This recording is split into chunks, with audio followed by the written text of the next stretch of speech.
sayang. Oh itu. Ini itu berapa? Oh itu. Ini itu berapa?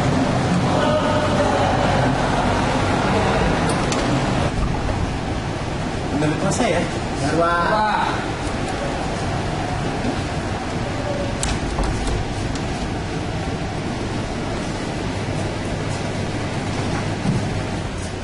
Assalamualaikum, selamat pagi. Waalaikumsalam warahmatullahi wabarakatuh. Udah jadi semua ini ya? Belum.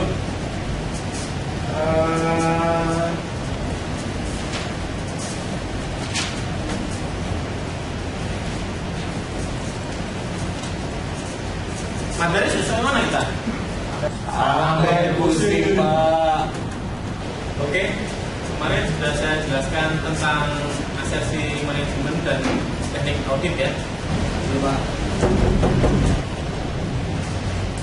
Isi Bang. Ya, silakan masuk.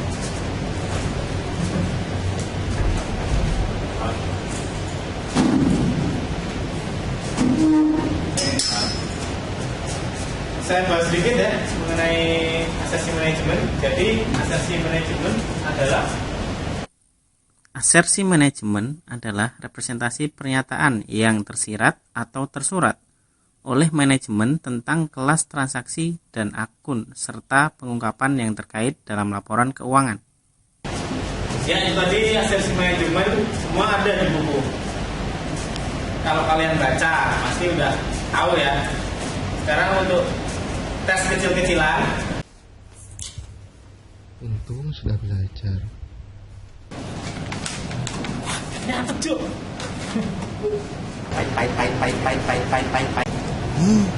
Mengetak cek wae. Coba saya tanya. Sekarang tanggal berapa sekarang? Tanggal 3 ya. 3 Februari. 3 kurangi 2 1. Abdul Aziz Yusron. Sebutkan jenis-jenis asersi manajemen. Jadi gini Pak, sebatas pengetahuan saya. Jadi klasifikasi asersi dikelompokkan menjadi 3 kategori. Yang pertama, asersi tentang transaksi. Yang kedua, asersi tentang saldo akun. Yang ketiga, asersi tentang penyajian dan pengungkapan. Untuk asersi manajemen dalam sebuah transaksi itu terdapat beberapa asersi, yaitu yang pertama occurrence atau keterjadian yang menunjukkan seluruh transaksi dan kejadian yang ada dalam catatan benar-benar terjadi. Kemudian yang kedua yaitu completeness atau kelengkapan. Ini menunjukkan bahwa semua transaksi yang terjadi seluruhnya telah dicatat. Kemudian yang ketiga yaitu akurasi, yaitu menunjukkan jumlah transaksi dan data lain yang terjadi telah dicatat dengan benar. Kemudian yang keempat yaitu klasifikasi. Ini menunjukkan bahwa transaksi yang terjadi itu dicatat dalam akun yang tepat. Jadi ini diklasifikasikan sesuai dengan akun-akunnya. Kemudian yang kelima yaitu cut off atau pisah batas. Nah, ini menunjukkan bahwa transaksi yang terjadi dicatat dalam periode akuntansi yang benar. Untuk klasifikasi yang kedua yaitu manajemen asersi tentang saldo akun, yaitu yang pertama existence, menunjukkan bahwa jumlah sebesar saldo akun tersebut benar-benar ada. Kemudian yang kedua yaitu completeness, menunjukkan bahwa seluruh aktiva, kewajiban, dan ekuitas yang harus dicatat benar-benar sudah tercatat. Yang ketiga valuation and allocation, menunjukkan bahwa aktiva, kewajiban, dan ekuitas telah dimasukkan ke dalam laporan keuangan pada jumlah yang benar dan setiap kali ada penyesuaian nilai, hasilnya dicatat secara tepat. Kemudian yang keempat yaitu right and obligation. Ini menunjukkan bahwa kalau ada aset itu benar-benar hak dan milik perusahaan. Nah, ketika ada utang atau kewajiban, nah itu memang benar-benar merupakan tanggung jawab dari perusahaan tersebut. Klasifikasi yang ketiga yaitu mengenai asersi tentang penyajian dan pengungkapan, yaitu yang pertama occurrence and right and obligation, yaitu menunjukkan bahwa peristiwa atau transaksi yang diungkapkan dalam laporan keuangan benar-benar telah terjadi dan memang ada sangkut pautnya dengan entitas tersebut. Kemudian yang kedua, yaitu completeness atau kelengkapan.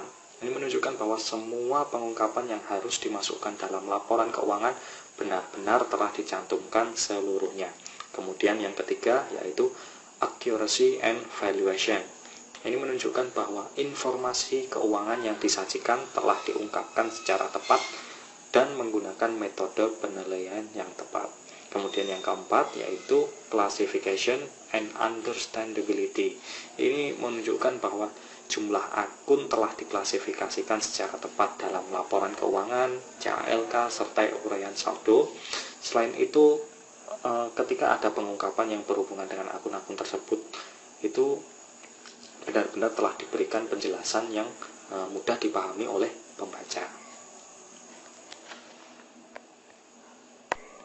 Bagus, Mas Yusron. Untuk menguji asersi manajemen tersebut kan ada beberapa teknik audit ya. Coba sebutkan sampingnya. Saya Pak, macam-macam teknik audit itu antara lain jenis-jenis teknik audit dibedakan menjadi beberapa kelompok. Yang pertama adalah teknik audit untuk bukti pengujian fisik. 1. Observasi atau pengamatan. Observasi atau pengamatan adalah peninjauan dan pengamatan terhadap suatu objek secara hati-hati, ilmiah, dan kontinu selama kurun waktu tertentu untuk membuktikan suatu keadaan atau masalah. Observasi banyak mengandalkan panca indera, kecermatan, dan pengetahuan auditor. Observasi umumnya dilaksanakan pada tahap survei pendahuluan dan evaluasi untuk mendeteksi kondisi yang tidak memenuhi kriteria. Kemudian terhadap hasil pengamatan akan diikuti dengan pengujian substantif. Yang kedua, inventarisasi atau opnam. Inventarisasi atau opnam adalah pemeriksaan fisik dengan menghitung fisik barang, menilai kondisinya, dan membandingkannya dengan saldo menurut catatan. Kemudian mencari sebab-sebab terjadinya perbedaan apabila ada. Yang ketiga, inspeksi. Inspeksi adalah meneliti secara langsung ke tempat kejadian yang dilakukan secara rinci dan teliti. Inspeksi sering dilakukan dengan mendadak dan biasanya tidak diikuti dengan pembuatan suatu berita acara.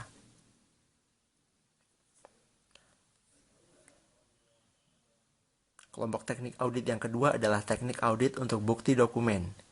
1. Verifikasi. Verifikasi adalah pengujian secara rinci dan teliti tentang kebenaran, ketelitian perhitungan, kesahihan, pembukuan, pemilikan, dan eksistensi suatu dokumen. Verifikasi mencakup teknik-teknik audit lain untuk mengumpulkan dan mengevaluasi bukti dokumen. 2. Cek. Cek adalah menguji kebenaran atau keberadaan sesuatu dengan teliti. 3. Uji. Uji atau tes adalah penelitian secara mendalam terhadap hal-hal yang esensial atau penting, termasuk pembuktian kebenaran suatu perhitungan. 4. Voting. Voting adalah menguji kebenaran penjumlahan subtotal dan total dari atas ke bawah atau vertikal. Voting dilakukan terhadap data yang disediakan oleh auditi. Tujuan teknik audit voting adalah untuk menentukan apakah data atau laporan yang disediakan auditi dapat diyakini ketepatan perhitungannya. 5. Cross-voting. Cross-voting adalah menguji kebenaran penjumlahan subtotal dan total dari kiri ke kanan atau horizontal. 6. Vouching. Vouching adalah menelusuri suatu informasi atau data dalam suatu dokumen dari pencatatan menuju kepada adanya bukti pendukung atau voucher, atau menelusur mengikuti ketentuan prosedur yang berlaku dari hasil menuju awal kegiatan. Vouching hanya mengecek adanya bukti, tetapi belum meneliti isi atau substansinya. 7. Trasir atau telusur. Trasir atau telusur adalah teknik audit dengan menelusuri suatu bukti transaksi menuju ke dalam penyajian atau informasi dalam suatu dokumen. Teknik audit terakhir merupakan cara perolehan bukti dengan arah pengujian yang terbalik dari teknik vouching. 8. Scanning. Scanning adalah penelaahan atau mempelajari secara umum yang dilakukan secara cepat tetapi teliti untuk menemukan hal-hal yang tidak lazim atas suatu informasi atau data. 9. Rekonsiliasi. Rekonsiliasi adalah mencocokkan dua data yang terpisah mengenai hal yang terkait yang dikerjakan oleh instansi, unit, bagian, atau perusahaan yang berbeda.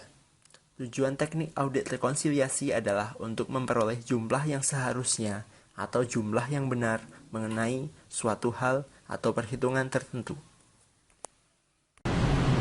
Apalagi ya? Mungkin itu dulu, Pak. Masih kurang lengkap ya. Coba temennya ada yang mau nambahin?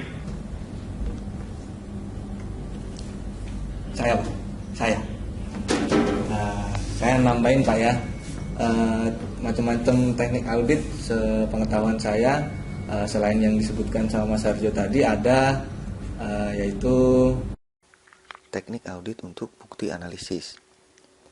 Terdapat 4 teknik, yaitu yang pertama analisis, yang kedua evaluasi, ketiga investigasi, 4 pembandingan. Untuk teknik yang pertama yaitu analisis. Analisis adalah memecah atau mengurai data dan informasi ke dalam unsur-unsur yang lebih kecil sehingga dapat diketahui adanya pola hubungan antar unsur atau ada tidaknya unsur penting yang tersembunyi. Auditor juga dapat melakukan pengujian dengan mencari pola hubungan dan kecenderungan baik berdasarkan data internal auditi maupun berdasarkan data eksternal. Dari hasil analisis ini, kemudian diketahui adanya kekurangan, kecenderungan, dan kelemahan yang perlu diperhatikan. Dua bentuk analisis yang kita ketahui yaitu analisis rasio dan analisis statistik. Teknik analisis rasio biasanya digunakan dalam audit atas laporan keuangan, namun dapat dikembangkan untuk kepentingan selain audit atas laporan keuangan. Bentuk-bentuk rasio tersebut misalnya rasio perputaran persediaan dan rasio keuntungan. Kemudian untuk teknik analisis statistik menggunakan teknik-teknik penghitungan statistik untuk melihat korelasi, kecenderungan, maupun kesimpulan-kesimpulan lain yang dapat diambil dari satu atau beberapa kelompok data. Selanjutnya, teknik audit untuk bukti analisis yang kedua yaitu evaluasi. Evaluasi adalah cara untuk memperoleh suatu simpulan atau pandangan atau penilaian dengan mencari pola hubungan atau dengan menghubungkan atau merakit berbagai informasi yang telah diperoleh, baik informasi atau bukti yang diperoleh secara internal maupun eksternal. Evaluasi dapat dilaksanakan dengan menyusun bagan arus atau yang sering kita sebut dengan flowchart dan melaksanakan walkthrough test. Walkthrough test yaitu melakukan pengujian dengan mengikuti proses suatu sampel transaksi untuk mengevaluasi sesuai atau tidaknya proses yang dilaksanakan dengan sistem dan prosedur yang telah lebih dulu ditentukan. Sampel transaksi untuk dilakukan walkthrough test dapat diambil berupa transaksi yang sebenarnya ataupun bisa juga dengan transaksi semu.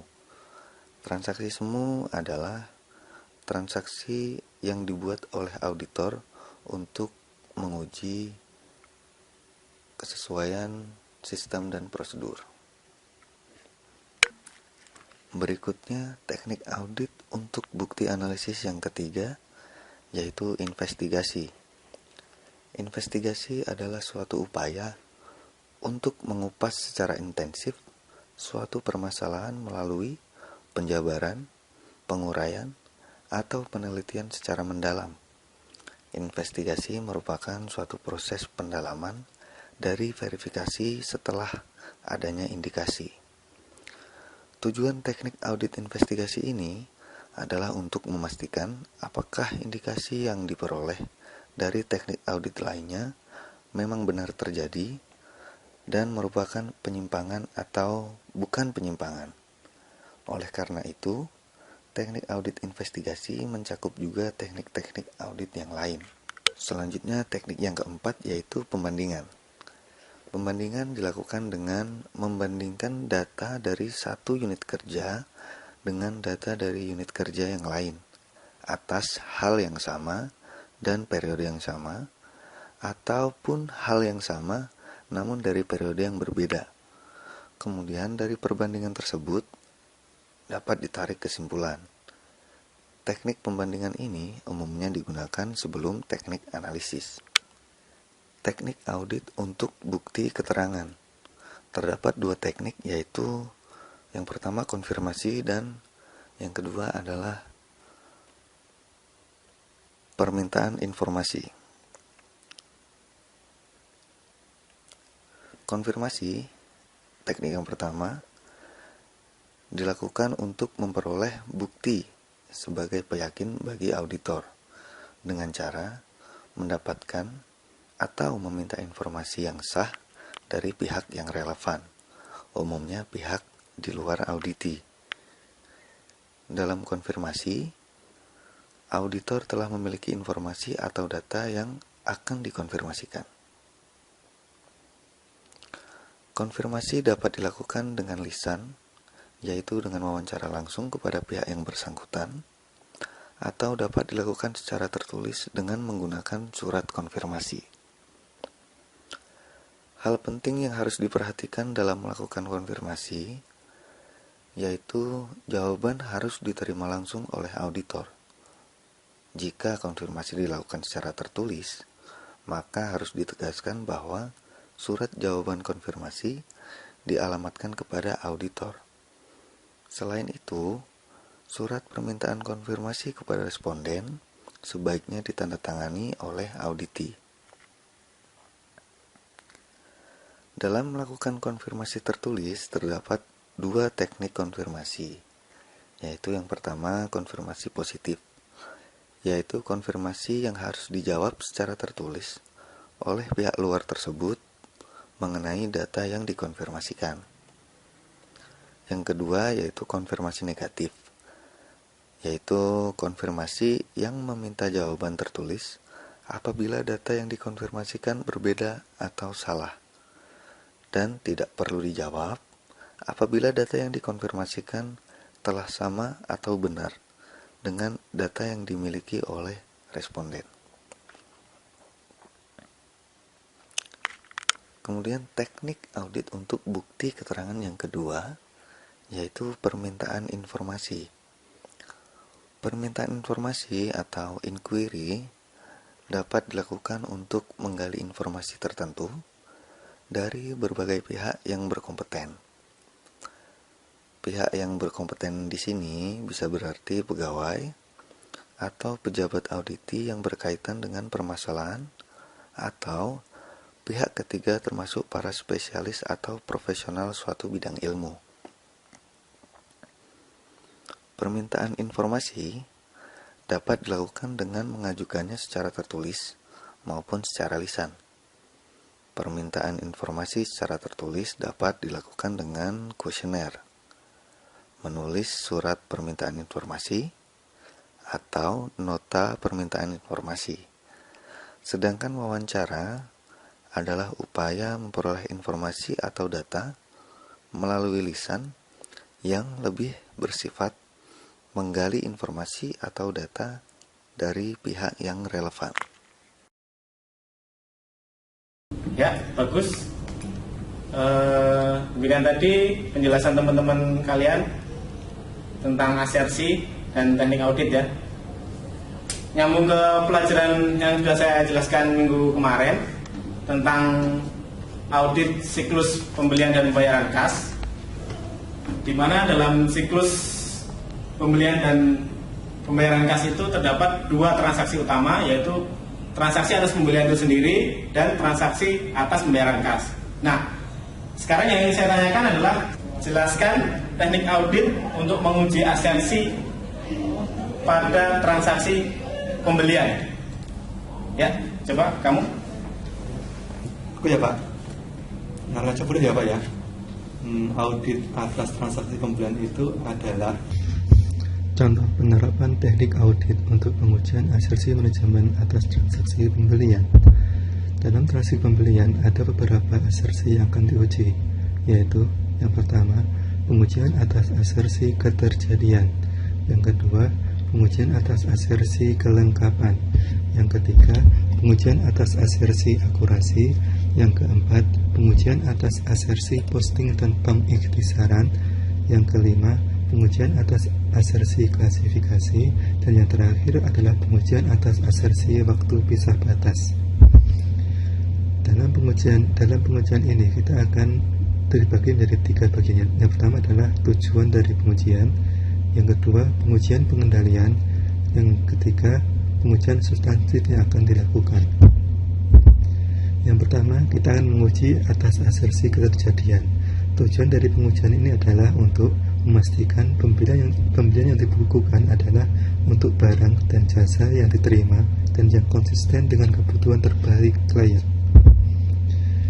Untuk melakukan pengujian ini, kita dapat melakukan pengujian pengendalian sebagai berikut.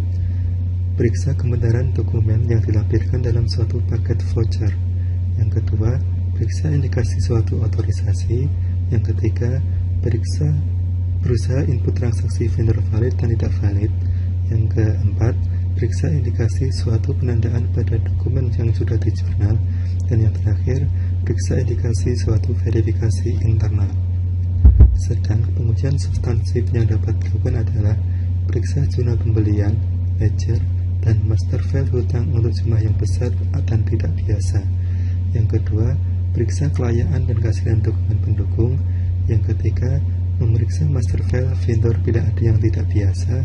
Yang keempat, telusuri perolehan inventory ke inventory master file. Dan yang terakhir, periksa aktiva tetap yang dibeli. Yang kedua, kita akan menguji atas asersi kelengkapan. Tujuan dari pengujian ini adalah untuk memastikan bahwa seluruh transaksi pembelian telah dicatat. Pengujian pengendalian yang dapat dilakukan adalah memeriksa urutan purchase order. Yang kedua, periksa urutan laporan penerimaan barang. Dan yang ketiga, periksa urutan voucher. Sedang pengujian substantif yang dapat dilakukan adalah telusuri dari berkas laporan penerimaan barang hingga ke jurnal pembeliannya. Dan yang kedua, telusuri dari invoice, faktur supplier hingga ke jurnal pembeliannya. Selanjutnya, kita akan menguji atas asersi akurasi. Tujuan dari pengujian ini adalah untuk memastikan transaksi pembelian telah dicatat dengan benar dan akurat. Pengujian pengendalian yang dapat dilakukan adalah periksa indikasi verifikasi internal. Yang kedua, periksa berkas total batch untuk melihat adanya tanda tangan petugas. Yang ketiga, periksa indikasi otorisasi atau ini.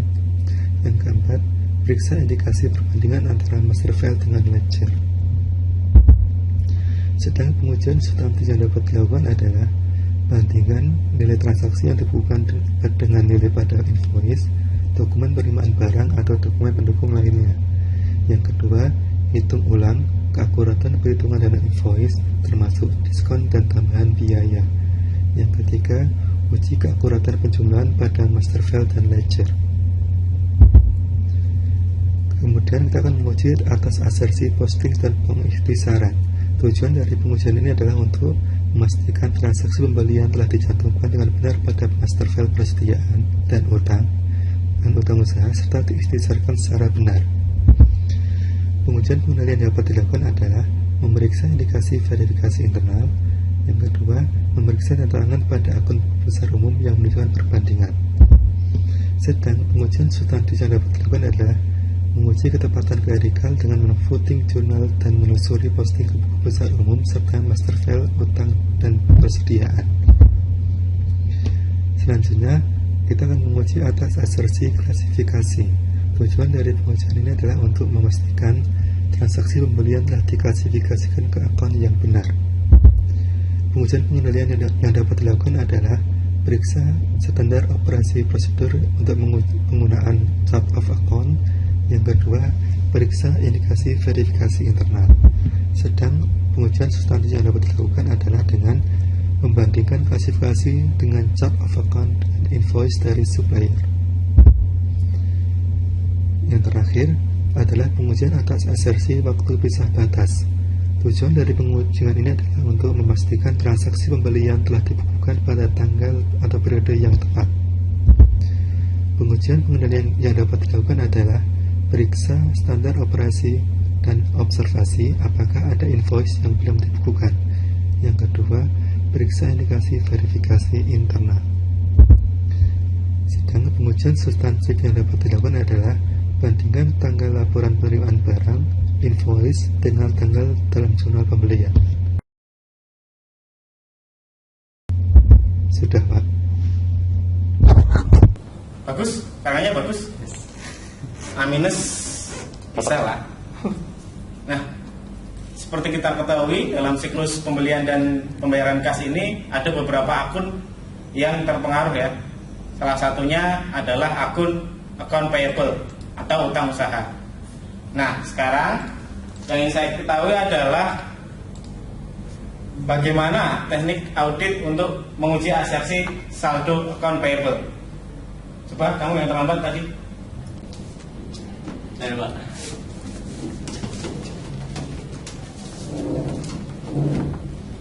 Jadi begini, Pak, menurut catatan saya, Pak, untuk mengaudit saldo account payable bisa dilakukan dengan menguji beberapa asersi manajemen.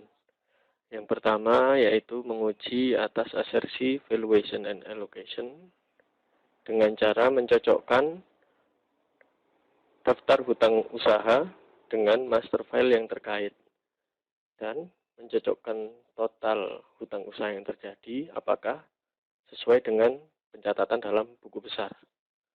Prosedur pengujian yang dapat dilakukan pertama yaitu hitung ulang dan cocokkan semua jumlah pada daftar hutang dengan apa yang ada di master file. Lalu menelusuri jumlah tersebut sampai ke buku besar dan kemudian menelusuri invoice masing-masing supplier ke master file berdasarkan nama dan jumlah. Asersi yang kedua yang dapat diuji yaitu asersi existence, yaitu membuktikan bahwa daftar hutang usaha adalah benar-benar ada atau terjadi.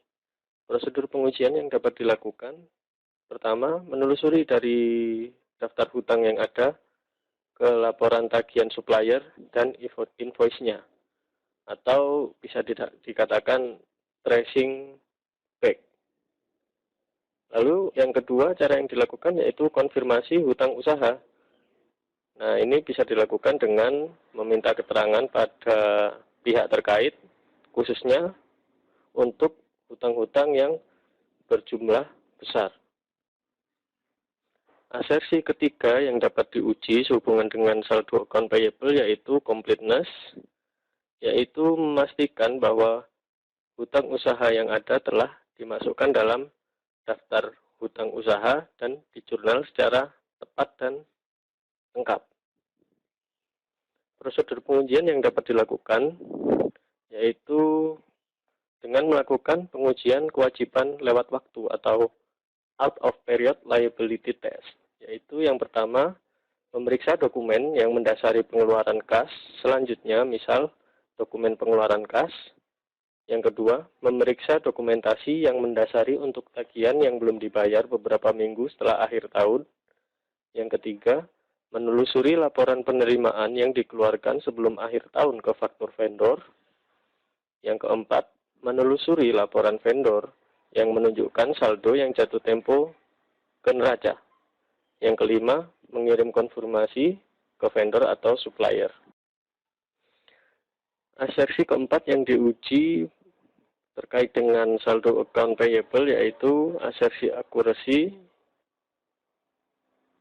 yaitu memastikan bahwa hutang usaha yang ada dalam daftar hutang usaha telah dicatat secara akurat Prosedur pengujian, pertama, meminta rincian dari kewajiban jangka pendek, baik hutang dagang maupun kewajiban lainnya.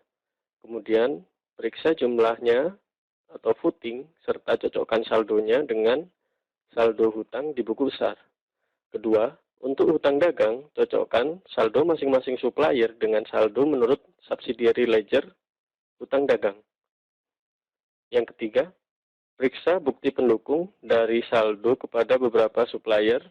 Perhatikan apakah angkanya cocok dengan purchase requisition, purchase order, receiving report, dan supplier invoice. Periksa juga perhitungan matematis dari dokumen tersebut dan otorisasi pejabat perusahaan yang berwenang apakah telah lengkap. Yang keempat, seandainya ada kewajiban dalam mata uang asing, periksa apakah saldo tersebut pertanggal neraca telah dikonversikan ke dalam rupiah dengan menggunakan kurs tengah Bank Indonesia pertanggal neraca. Dan selisih kurs yang terjadi dibebankan pada rugi laba tahun berjalan. Asersi kelima yang diuji sehubungan dengan audit atas saldo account payable yaitu asersi classification, yaitu memastikan apakah hutang usaha dalam daftar hutang usaha telah diklasifikasikan secara tepat. Prosedur pengujian, yang pertama lakukan review daftar dan file induk untuk pihak terkait. Kemudian yang kedua tentukan apakah masing-masing akun sudah diklasifikasikan ke dalam pencatatan yang benar. Asersi keenam yang dapat diuji yaitu asersi cut-off, yaitu memastikan apakah transaksi yang dilakukan sudah dicatat pada periode yang tepat. Prosedur pengujian, yang pertama lakukan pengujian kewajiban lewat waktu atau out of period liability test. Asersi ketujuh yang diuji yaitu asersi rights and obligation, yaitu memastikan bahwa hutang usaha yang dicatat benar-benar merupakan kewajiban dari entitas yang diaudit atau auditi. Prosedur pengujian yang dilakukan yaitu dengan memeriksa laporan tagihan supplier dan melakukan konfirmasi hutang usaha kepada supplier.